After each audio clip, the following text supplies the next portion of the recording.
চট্টগ্রামের বায়েজিদে স্ত্রীকে হত্যার পর ১১ টুকরো করে পালিয়ে যাওয়া স্বামীকে ব্রাহ্মণবাড়িয়া থেকে গ্রেফতার করেছে র্যাব। গতকাল র্যাব ৭ ও র্যাব ৯-এর যৌথ অভিযানে বিজয়নগর এলাকা থেকে গ্রেফতার করা হয় ঘাতক সুমনকে। র্যাব জানায়, প্রাথমিক জিজ্ঞাসাবাদে হত্যার দায় স্বীকার করেছে স্বামী।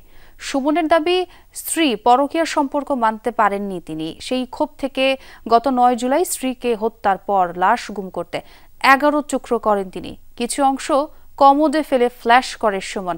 বাকি অংশ গুম করার আগেই টের পেয়ে যায় বাসার কেয়ারটেকার। তাকে বাসায় আটকে রেখে উনি পুলিশে খবর দেয়। পরে জানালার গ্রিল কেটে পালিয়ে যায় সুমন। সে মূলত গুম করার উদ্দেশ্যেই বাকি কাজগুলো করেছে। পরে যখন দেখেছে যে ধরা পড়ে যাচ্ছে, বাঁচার জন্য সে গ্রিল কেটে পালিয়েছে। তো এই ধরনের কাজ যখন একজন মানুষ করে, সে তখন একটা মানসিকভাবে ম্যানিয়াক পর্যায়ে থাকে।